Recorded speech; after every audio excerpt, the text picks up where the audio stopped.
what are contingencies and challenges, and what fears or anxieties are there in place, and also what fears and anxieties do I have? Because if you've never been married to more than one woman, then you don't know what you're doing anyway. There are different dynamics. There are challenges that, again, you're not going to understand until you're in it. You can learn in theory about it. You can get our book and learn a number of different best practices and do well. However, you're not going to know until you are actually in it. Warning, viewer discretion is advised. The content, views, and educational material you are about to experience could challenge your belief, trigger strong emotions, and frankly, piss you off. This isn't for everyone.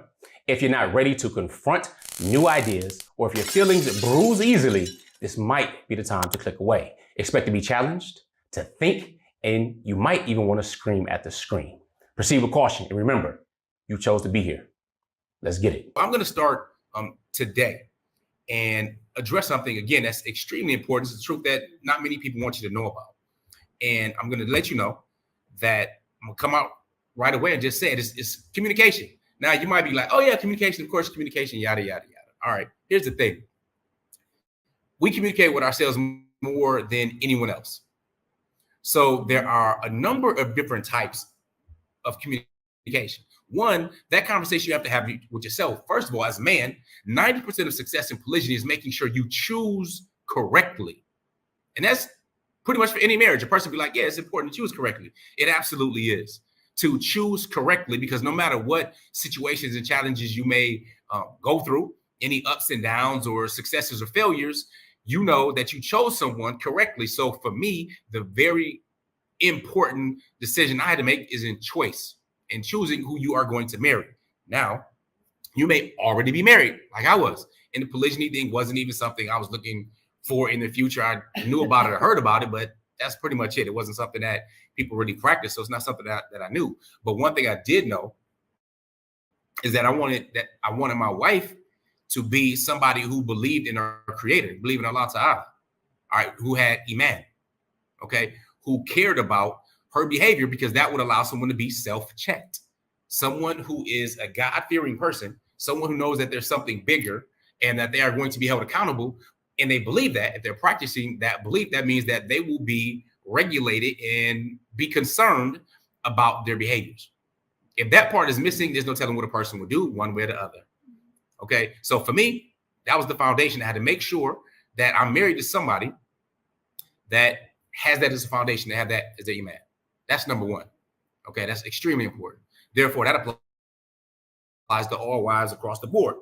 For me, I think anything else would absolutely be uncivilized, but that's my opinion. You can do whatever you like to do, but I'm letting you know what at least best practices are, because now when it comes to conversations, or you hear things like, oh, that's below the belt, or that's evil, or that's this or that, or selfish. Well, many of those things come from the character of that individual. If that character doesn't have anything to tame it, or they don't feel that there's any repercussions for that behavior, whether in this life or the next, then you might just be ending up with something that's evil, and it is what it is.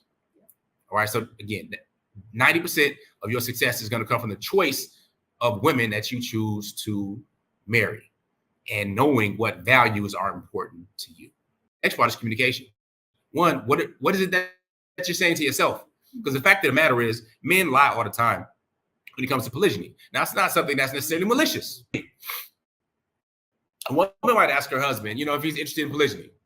He might be interested in it, but nowhere near able to participate in it. So he doesn't see himself being able to participate in it. So he'll just simply respond, no, I'm not. Now he's lying, because he probably, is interested in it, but that doesn't mean he's going to act on anything or even want to get into that discussion or anything like that at the time. All right. So yeah, that's the communication with yourself and where you are. Now, this is what I let brothers know who've never been married before. And they want to get married. They're excited to get married, never get married before, don't know what it's about at all. Marriage is a thing that you really learn on the ground. It's like swimming. You can read all you want to read about swimming, watch all the videos and all the stuff about swimming, but you're not going to learn how to swim until you get in the water. And when you get in the water, it becomes real. It's different. All right. Now, swimming is not the best example to use when it comes to marriage. It's not like, oh, no, I'm married and I'm in the water. When you swim, you're like, oh, well, hold on, wait a minute now. Right? Make sure that I'm, the water come up to your neck and you still can stand up and sit to your neck. You start walking to your tiptoes a little bit. However, things that you learn in a marriage can't be learned outside of it. It's theoretical until you're in it, where it becomes practical in real life, and it becomes, something that you embody. All right. But now communication is very important. Now, some of you might have thought, oh yeah, men lie all the time. Some women say they want an honest man and want to know the truth. Okay. Let me let you know something. It sounds better than it is in reality. Give an example. Your mother might ask your father, hey baby, how do I look in this dress? Now your daddy might be like, girl, you look good in that dress. You know you look good. You have my eye. Ooh, just like way back in the, whatever, when we first got married. Now, let's say that's not the case. And some of you might be smiling and laughing because you know what mom is thinking? Mom is like, ooh, I done got big. I done did this, these babies or something. Or, ooh, I love my mashed potatoes, my fried, whatever, her favorite dish. And she feels she put on a few pounds. And she knows this. She doesn't need him to say yes or no or whatever, but she's asking him the question to see. Now, she's not asking because she wants honesty. She's not asking because she wants truth. She's asking for that validation. Okay? He know why she asking. She know why she asking. And a wise man is going to say just what I told you. Say, baby, you look good. What you mean? You know you look good in that dress. Now, the fact of the matter, she may look good in the dress, but she may look better at a size that she prefers, that she already knows. So sometimes women will prefer a beautiful lie to an ugly truth. Now, I could have just said, you're fat. You done gained about 25 pounds, and I know how you like your body, but you didn't do this, and actually say light and blah, blah, blah. Now, there might be truth, and it may be honesty, and it may be rash, but that could be the truth in the situation. But who wants to hear that? Nobody wants to hear that. And it'd be stupid to say that, right? It's not really caring, compassionate. And let me show you something else that's not considered this lie, if you will. All right, baby, I'm about to go to the gym. You want to come to the gym with me? We should go to the gym together. That sounds innocent and all right. Now, she might hear exactly what your words say, but then she might also hear a totally different conversation with her communicating with herself. Is he saying I'm fat? Is he saying I'm out of shape and I can't do this? The husband didn't even say that. Father didn't say that at all. He just said, look, let's go to the gym together. He might be thinking that's a part of spending quality time because maybe he looked through the 5 love languages like, I would like to do that. And, get my BDNF up, brain-derived neurotropic factor up and so on, and sweat with my wife. And so and this type, he might be thinking that. But there's a whole other conversation going on that you can't control that might be saying, hold on a minute. Is something wrong with me now? And now there's a little bit of friction. There's some challenges. There's some insecurities that's raised. All right. Again, basic stuff, but we as men need to know how that comes across. So when it comes to the polygyny discussion, just in general, you might have seen some of our videos where we role played some stuff or talked about some of the common ways of discussions can be brought up. One is knowing where you stand as a man. So going back to the original example that led to those other examples, when I let men know that you're about to get married for the first time, you don't know what marriage is, all that kind of stuff. It's like, listen, you don't want to shut any doors that may be open to you just because you are young, naive, and inexperienced. You may not have the intention of practicing polygyny, but you don't even know what marriage is to begin with. So don't shut any doors that may be open to you and work to have that discussion. Now, one of the major challenges I find is that men don't know who they married, basically because you've never had that discussion or been put in a situation to discuss polygyny where it's a reality or you're talking about it heart to heart or being truthful about it. Because now you may, let's say 5 years, 10 years, 20 years, whatever, and now you want to talk about polygyny. Well, during this time, you likely built a family. Maybe there's some children involved.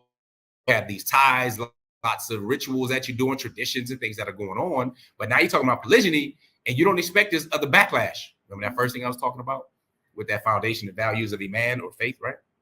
Or God-fearingness, if you will. Now this is like, whoa. Now there's threats, there are ultimatums, there's acting out, there's this type of thing. And as a man, you're like, hold up, wait, what? Well, we have to also, again, understand how that appears from multiple levels. How that appears as a threat, a challenge. Are you saying all these things? Or am I unfit? Just like, yo, baby, you look good in that dress. Or let's go to the gym. We don't know what she's thinking in her head. Women are women. There's no one particular thing and not a monolith. They can be all over the place. Some are cool with it. That's a minority just in general. But we have to be thinking for everybody. What are contingencies and challenges, and what fears or anxieties are there in place? And also, what fears and anxieties do I have? Because if you've never been married to more than one woman, then you don't know what you're doing anyway. There are different dynamics. There are challenges that, again, you're not going to understand until you're in it. You can learn in theory about it. You can get our book and learn a number of different best practices and do well. However, you're not going to know until you are actually in it. So with that being said, I'm strongly encouraging you to increase your ability to understand your own psychology as well as others. Because though you spend more time with yourself than anybody else, outside of you, you're going to be spending time with others. So when it comes to polygyny, know where you stand, be able to articulate it well. Caveat: